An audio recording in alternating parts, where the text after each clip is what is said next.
Are you ready to dive into the mystical world of Chinese mythology? It's a saga steeped in history, culture, and philosophy, its origins stretching back to the dawn of ancient China. Chinese mythology isn't merely a compilation of mythical tales and legendary heroes, but it's a comprehensive mosaic, constructed from the elements of history, culture, and philosophy. This elaborate mosaic was conceived from human inquisitiveness and respect for the environment. In the early years, nature was formidable, eliciting respect and dread. The ancient Chinese perceived deities in the thunder that shook the sky, the rivers that nurtured their fields, and the mountains that grazed the clouds. They held the belief that the spirits of their ancestors persevered and swayed their lives, leading to the crucial practice of ancestor worship in Chinese mythology. With the progression of time, these primary beliefs matured, informed by the emergence of three cardinal philosophies: Confucianism, Taoism, and Buddhism. Confucianism, emphasizing family, respect for elders, and societal harmony, fortified the significance of ancestor worship. Taoism, focusing on harmony with nature and the chase for spiritual eternity, brought depth and mystique to the stories. Concurrently, Buddhism, with its doctrine of karma and reincarnation, imbued new levels of intricacy to the mythological story. Philosophies didn't supersede the old beliefs but rather blended with them, creating a diverse and abundant mythology teeming with gods, goddesses, mythical beings, and legendary heroes. Over the ages, these narratives were transmitted down the generations, molding and echoing the values, beliefs, and apprehensions of the Chinese people.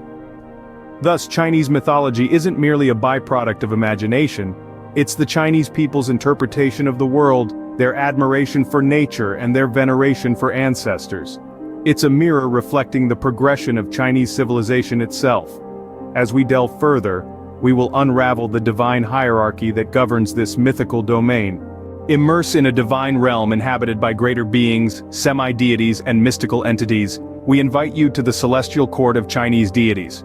Chinese mythology unfolds a spiritual hierarchy, where each god has a unique function. We begin with Pangu, the architect of existence. Mythology narrates that Pangu emerged from a cosmic ovum, bifurcating yin and yang to manifest heaven and earth. With every step he matured, he stretched the heavens above and solidified the earth below. His breath morphed into winds, his voice into thunder, and his gaze evolved into the sun and moon. Once Pangu rested, his form transformed into mountains, rivers, and all life forms. Subsequently, we encounter Nuwa, the celestial mother. She assumed the task of Earth's population after Pangu's mission. Humans were her masterpiece, molded from yellow clay, followed by her breathing life into them. Nuwa mended the sky when a conflict caused a rupture.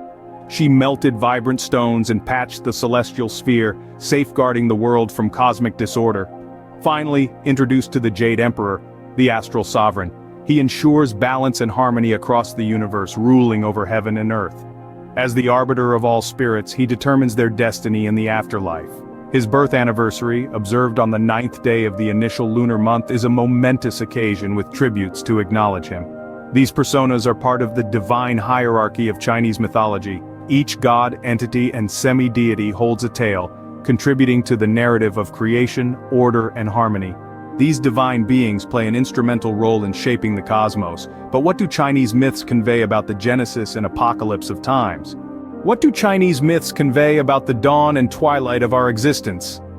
Let's embark on a deep exploration of folklore and examine the beginning and end, the creation, and the apocalypse. At the crux of the Genesis tale, we encounter Pangu. Born from the womb of a cosmic egg, Pangu cleaved this egg with his vigorous axe, thus giving rise to the heaven and earth. The denser elements of the egg coalesced into the earth, while the lighter components ascended to form the heavens. As Pangu expanded, so did the gap between heaven and earth.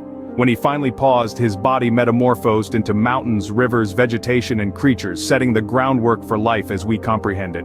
Let's move to us, the humans. Here comes the goddess Nuwa. She molded humans from yellow clay, endowing them with vitality and wisdom.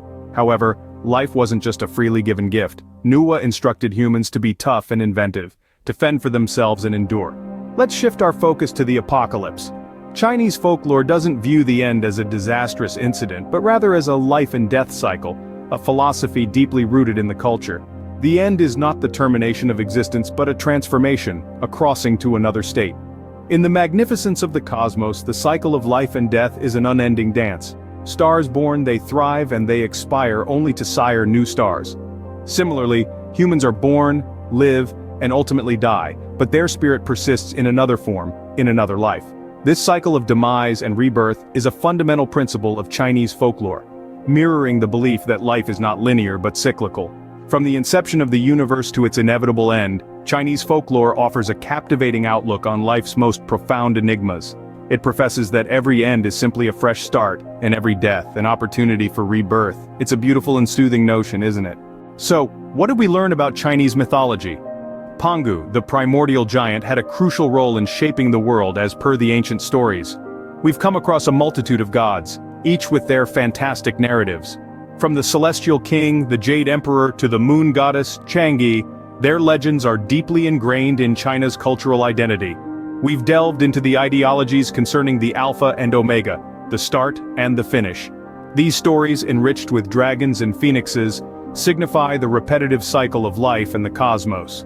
They emphasize the Chinese philosophical concepts of equilibrium and harmony, where every conclusion is the dawn of a new era. In the intricate embroidery of Chinese mythology, each string narrates a story of divine entities, cosmic origination, and the everlasting cycle of life. And as we conclude this section, remember, the world of myths provides a glimpse into the soul of a civilization.